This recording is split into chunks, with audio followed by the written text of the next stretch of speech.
All right, so this is module 3, and for this one we are looking at security controls. So you basically understanding what security controls are. When you hear security controls, basically there's controls to security. Very important you understand this because questions come out a lot on there, right? So we have the physical controls, the administrative controls, and the technical controls. I hope we've been able to do the test on the module 2. I hope it was easy. I hope it was easy.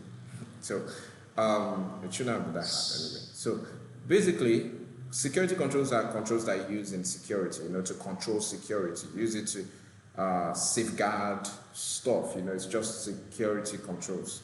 That's exactly what it is. So what do we have about security controls exactly? We have the physical, we have the administrative, and we have the technical. It's very necessary you can differentiate between all of these three, and I'm going to try my best to explain it right now. So, of course, the physical controls, let me just talk about that. And blackboard, whiteboard. Why am I always having problems with this too? Okay, let's try. Okay, so security controls. The first control we have there is the physical control. Anything that protects a physical asset, right? Don't get it twisted, don't get it into a problematic part of view. Anything that controls physically is a physical control. So basically, those signposts, those directions, those signs that say staff only. Nah, I'm not going to bring that in here. Nope. That is not physical. Please, that is not physical. Doors, the turnstiles, right? That is supposed to control how people get into an area. Fences, In short, even those bollards on the street, anything controlling physical access is a physical control, right? It's a physical control. As long as it's controlling how people access a particular location, please, it is a physical control. And for the next one, we are going to look at the technical control, right? Very important you can differentiate between this because it gives a lot of people problems. So technical controls, right?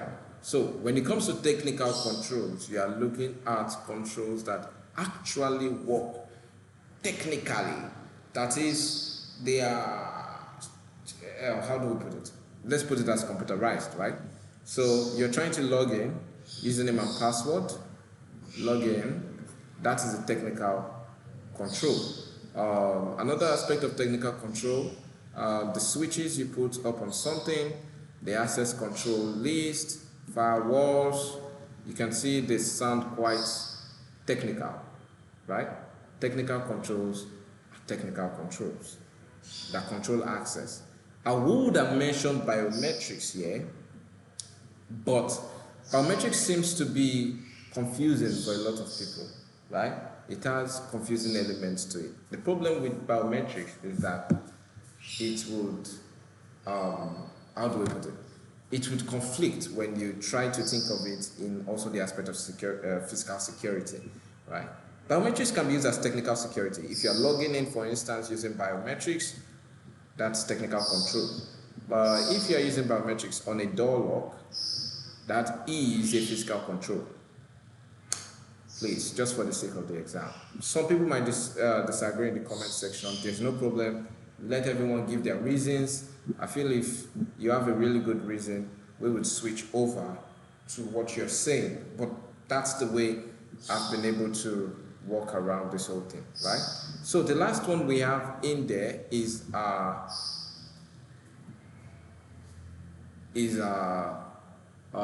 do we call it? The administrative controls. Quite easy to remember. Now, when we talk about administrative controls, there are policies, right? Policies from the company, directives, right, that controls directives, right?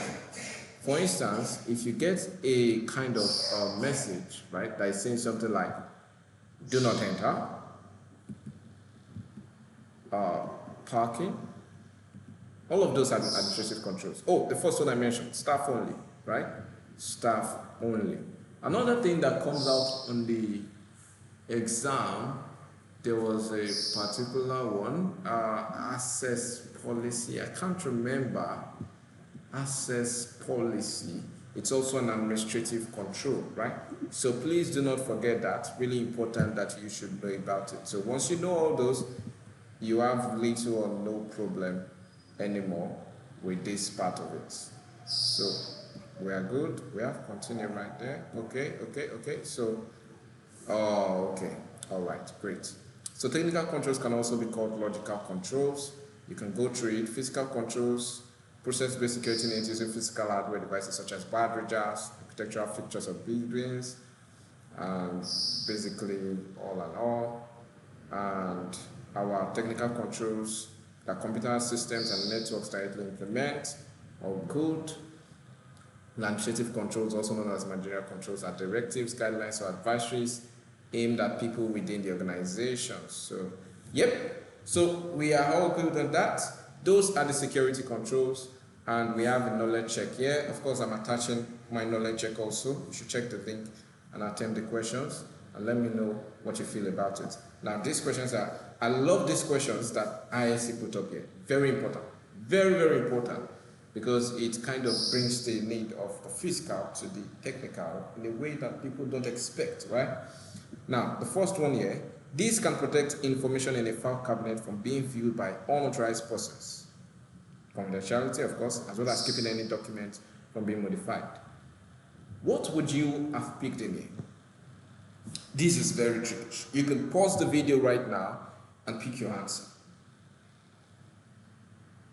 I'm sure some of you have spent more than 5 minutes looking at this, because it just looks unexpected. And yes, that's exactly how the exam looks like. Unexpected, right? The exam is just like that. So our answer over here is basically going to be, what do you think? We have fire extinguisher, of course, nope. We're eliminating that. Encryption will protect you from it's going to protect confidentiality, right? But it's not going to protect integrity most times. So now we're not going to say encryption. Now I can see that this is even a file cabinet, so it's a more physical means, right? It's physical file cabinet. So I'm going to look for something more physical. Encryption is technical, right? We have door lock in there. Door lock is physical, yes, but does a door lock protect a file cabinet? Maybe. I'm going to just pick it, right? Because the others here don't really make sense. Biometrics, nope. Password policy, nope. So let's proceed. This next one. This one is abstract. That means it's not physical, but can be linked to availability, because the sooner it works, the more data remains available. What was your answer? It's abstract, but can be linked to availability, because the sooner it works, the more data remains available. Let's start from password policy.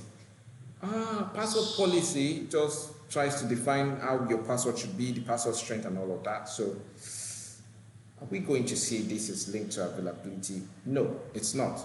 How about biometrics? The sooner biometrics works, the more it... Biometrics is an authentication method, right? So we are moving biometrics out of the way. How about generators? Generators are supposed to be there for availability purposes, right? So that in case something goes down, there is a backup. A generator is basically a backup. Are we going to do generators? Right?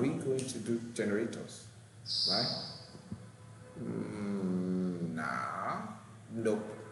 We've selected door lock somewhere. Encryption, sooner encryption works. No. You encrypt before you even do anything. So we are left with fire extinguisher, which is kind of weird, but wait, actually, the sooner fire extinguisher works, right? The sooner it works, the more you have your information available. Yeah, I'm going to just pick it. Next one, this can provide confidentiality by protecting data from unauthorized access and integrity from unauthorized changes. It could even be stretched to provide availability if shared emergency access to information is needed by more than one person. So it's protecting data from unauthorized access, integrity from unauthorized changes. Great.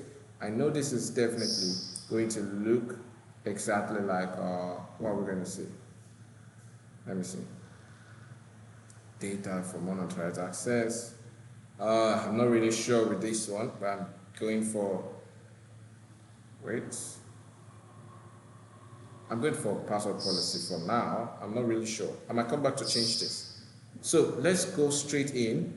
Number 4, this is usually associated with integrity to protect files from tampering or to provide non-repudiation, right? It is also commonly used to protect data in transit. I already know this is going to be encryption, right? Yeah, it's encryption. I should have paused a little bit, but I know it's encryption. All right, so question 5, this protects availability by ensuring continued access to systems during power outage. Oh, backups, right? So what do you think the answer is right now? Okay, great. If you selected generator, I think you're correct. And this last one, this will be the most generally be associated with confidentiality and identity management, but could be argued for all three, the same as a password policy. What? The only thing we have not picked in here was biometrics. Right? Does biometrics work for confidentiality and identity management? Yeah, of course. Right? It could work for all of them. So, same as password policy. It would be really weird to pick password policy again. So I'm just going to go biometrics and then check the answers. Oh, we're correct. We're correct. See, we were quite correct actually. So that's actually good. The knowledge check is already attached. You are going to have access to it so you can practice. And that's all for module 3. Congratulations. Our video was not so long this time.